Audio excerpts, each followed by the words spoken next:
Yes, kasi puyat pa. Yan, kasama namin si Mommy and Daddy. Tapos yung kuya ko, magkasama sila sa isang sasakyan. Tapos yung mangkin ko, na sila sa Boracay kahapon pa. So, today is June 14, 2024. Kaiba yung oras ng flight namin. Mauuna sila. Tapos kami hapon pa kasi etong daddy ko pahabol lang sa flight. So, sinabayan lang namin siya para sa murang flight. Kasi pag kayong sumabay kami sa kanila, magiging pamasahe niya 11,000. So, nakahanap kami ng mura-mura na same day na 5,000 lang balikan. Pero kami, nakapag-book na kami last year pa ng Piso Safe. So, yun lang, update na lang ulit later. Dito pala kami ngayon sa Skyway yan. Dito banda yung mga nag-install ng RFID sa Skyway.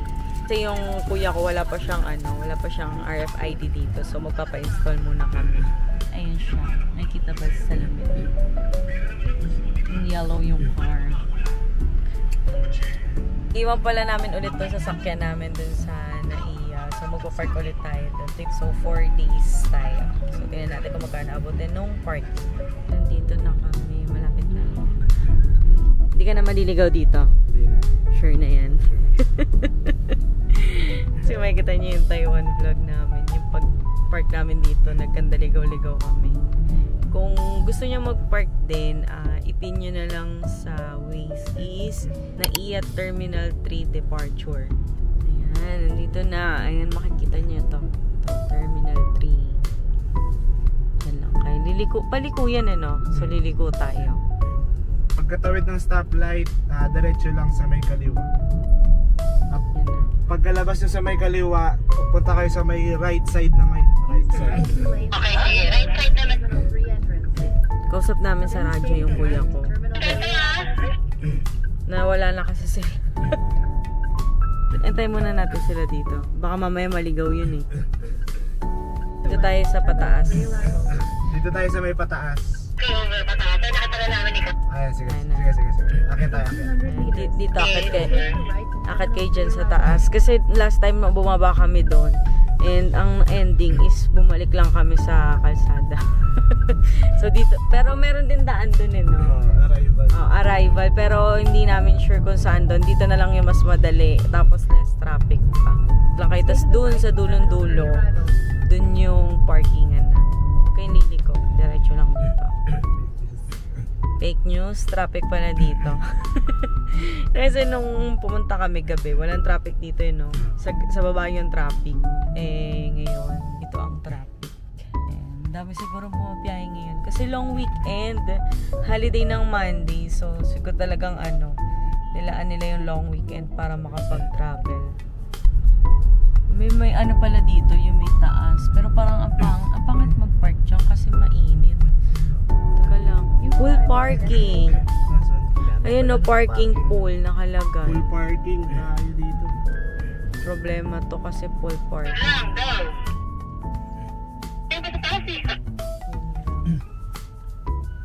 Pangit din kasi sa taas. Pero meron pa. Pero nakasara na dito eh. Nakalagay yung parking is Plan B. Wala bang Plan B? Pwede pala maaga-aga din. Hindi namin alam kung full parking ba talaga or what. Kasi may mga pumapasok na sasakyan. Pero dito sa harap namin kasi may nakaharang eh. Ayun may nakaharang doon sa kalagay parking. Baka may ibang way, may ibang daan. Tingnan natin. Ayun si Christian naglalakad. Tanong siya sa garden eh. Ana? Wala. Full talaga. Ba't may pumapasok daw? Mga empleyado. Ha? Mga empleyado. Empleyado lang yun. So, hanap tayo. Puno daw talaga yung mga pumapasok doon is mga empleyado daw. Saan kaya tayo? Ito naghanap si Christian ng Plan B. Ano tayo? So, dito na lang kami nag-park sa may open parking. Ano lang siya, sa baba. Wala no choice. So, tingnan natin kung magkano yung parking dito. Walang alam bubong. So, siguro hanap ka nung may puno para hindi masyadong mainit.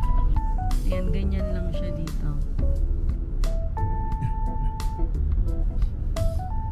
Yun, finally nakahanap na kami ng pagpaparkingan. Sobrang dami ng sasakyan ngayon. Siguro dahil nga long weekend kaya madaming nagta-travel. So yun, finally pababa na kami. Okay. Dito sa kusina. Ewan ko lang kung mainit. Mamaya. Ayan, naglalabas na ng gamit si Christian. Tingnan natin. Ayan, ito ebidensya. Binigay ko yung parking kay Mami. Yung parking ticket na sa'yo, ha? So, dito kami nakapag-park. Eh, medyo mainit lang siya. Hindi kami nakahanap na may ano eh, ng may puno. So, ayan. Naisa lang niya yung parking niya. Ito na yung mga gamit namin. Nandito na kami sa loob. And it's currently 9:15 AM. Isang oras inabot sa paghahanap ng parking. Ito pala medyo maaga-agang nakaalis. Yeah. Parang nakapulat yan. Tara, let's go. Hi to my vlog. Saan ka pupunta? Boracay. Check na ba natin eh? B-O-R-A-C-A-Y. Over. Are you excited? Apa, Boracay. Ano yung gagawin sa Boracay pagdating mo? Swimming. Eh?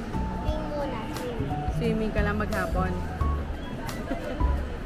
So, nakapag-check-in na kami. Kahit sobrang aga. Kasi 2:30 pa talaga yung flight namin. 2:30 pa talaga. Eh kaso, kailangan namin sumabay sa kanila kasi walang sasakyan si Mami. Eh sila 11:05 yung flight nila. So, nag-adjust lang talaga kami para samahan nga namin to si Daddy. And di kami magkakatabi ng upuan. Pero nag-request kami ng at least malapit lang nakita namin siya. Kasi matatakotin to eh. Kala mo lalamunin ng ng aeroplano. Alam mo, may human lang. So, saan na tayo? Gate ano tayo eh? Gate. Dito muna, pasok ka muna sa security check. Okay. So, magsa-security check muna kami. Yun lang. Update na lang. Ay! Update pala, hindi na chinek yung baggage namin. Kasi yung sa akin, nasa 7.8 yan eh. Nasa kanya 7.4. Hindi na chinek. So, okay na yun. Diba? So, nandito na kami ngayon sa Pugs Lounge. Stay muna kami dito kasi 2:30 pa yung flight namin. So, hindi ko sure kung magkano yung charge. Magkano ba yung charge? Pero, sa kanya, may card kasi siya na libre lang. Then kami ni Daddy, hindi rin sure kung magkano. Pero tignan na lang namin online siguro kung magkano. Sa pagkain lang is, mamaya papakita ko. Ayan. Isang rice, isang ulam lang. Tapos mga soft drinks, then kakain ka lang siya. Tapos kape, meron ba? Tapos pwede ka matulog, pwede ka mag-charge, pwede ka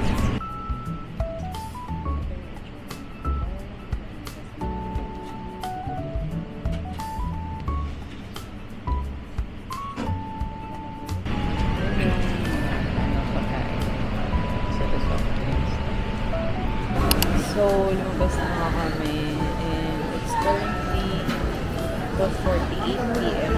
Sabi kanina 1:45, pwede na daw kami pumasok. And to be announced pa din kung anong gate kami. So, kanina nakita namin is gate 1118. So, punta na lang kami doon. Doon na lang kami mag-antay-antay ng announcement.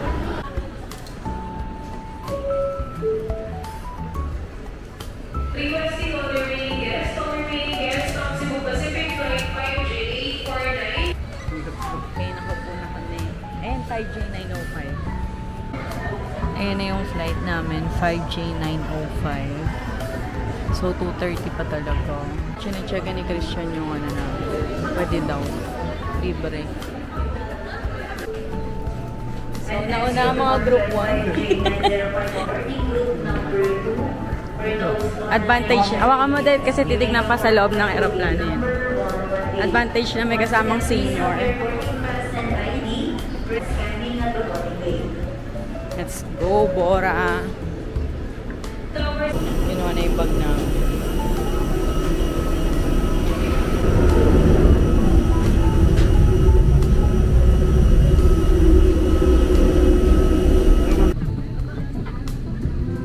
nagsisiga dito. 32 tayo, 32. Ay, 31 pa. Nauna pala tayo kay Daddy. Andun ka din sa pinakalikod. So, sakay na kami ng airplane. Si Daddy sa dulong-dulo. Kala ko naman katabi niya nga yung bintana kasi wala naman siyang ganito. Sabi pa kanina nung ano. Gusto, ay okay lang po, batabi na siya sa bintana. So, wala palang bintana.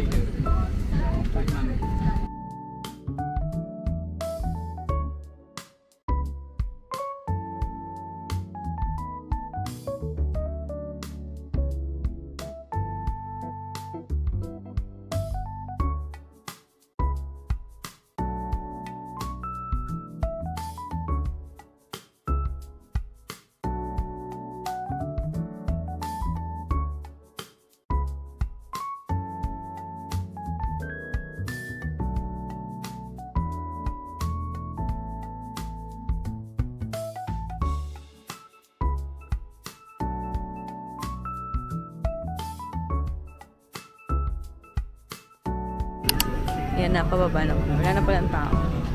Ito trip niya, magpa-picture daw si Daddy dito sa piloto. Let's see. Pwede naman daw. Mabait naman yung ano.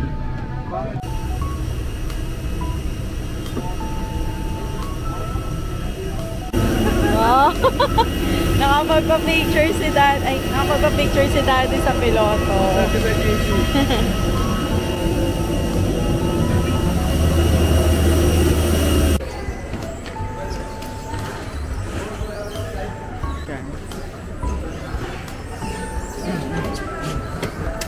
Go! Hanapin namin yung tricycle. Ano ba tawag doon dyan? Parang station ng mga tricycle. O, tricycle. Papunta sa ano, sa sakayan ng or port? Ano ba tawag doon? Ha? Jetty port. Yun. Ito, tricycle to port. Ayan, diretso lang kayo dito. Tricycle lang kami. 4-3. So, tingnan natin. Or, saan ito pupunta? So, ayan, dito. Dito tayo magbabayad. Magkano per head? Yung mga tricycle na sasakyan. So, 225, ay 225, tatlo na. Baka per tricycle yung bayad. Let's go! Ikaw na sa unahan. Ha? Tayong dalawa sa unahan. Sige.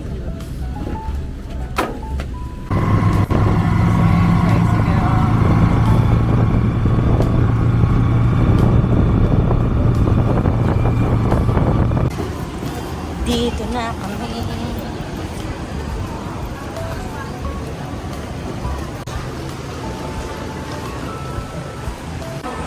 So, dito magre-register muna. Registration and verification counter bago magbayad ng ticket. Tignan natin kung ano gagawin. So, ito yung binigay sa amin para babayaran na lang namin dito sa ticketing booth. Yan. Sige, ikaw muna mag-abono. Kami ikaw muna magbayad. Terminal. Hindi ko magbabayad? Ito magbabayad kayo ng environmental fee. Ayan, ito yung prices. Tapos, sa terminal fee, ganun din. 150 regular, 120 kapag senior. Kailangan pa mag-fill up. Ano yan yung kapag sa ibang bansa, yung immigration. Nakasakay na.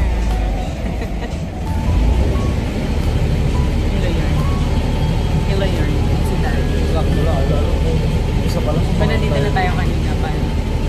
Kasi kami yung unang-una, pinapasok ko na ng mga tao para sure na pagpasok namin.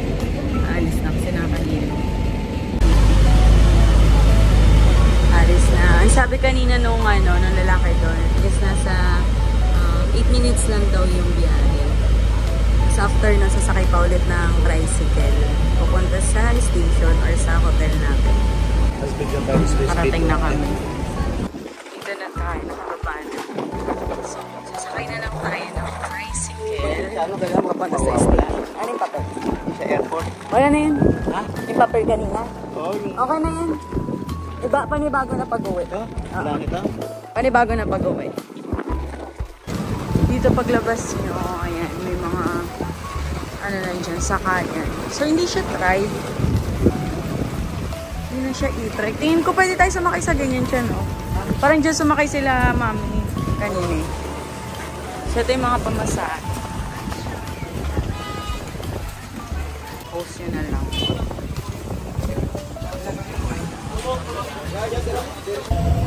Sakay na kami ng e-trike. Ay, e-trike. E-trike na pala tawag dito. Stop na lang kami. Pamasahe is nasa 200 pesos. Special. Special kasi siya. Tatlo na kami. Kaya,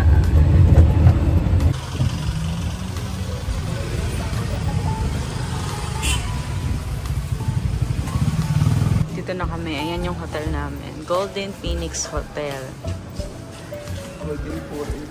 Golden Phoenix. Bayad na din. Let's go. Thank you po.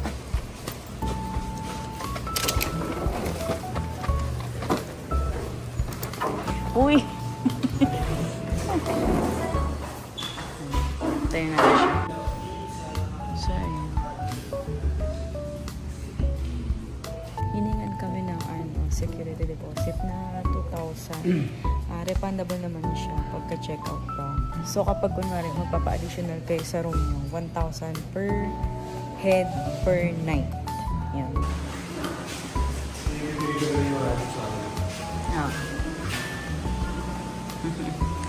Hatid muna namin si Daddy. Sa ano kayo? The second floor. Second floor kayo. Hatid ka namin. Kami sa 4th floor. Nakarating na nga kami sa room namin. Grabe, pagod. So, iwalay ko na lang yung vlog nung room tour. Tsaka kung magkano ba yung kuha namin dito. So, sigurahin ko na yung vlog na to dito. And separate vlog na lang yung room tour and iba namin gagawin dito sa Boracay. So, yun lang muna. Thank you for watching. Bye!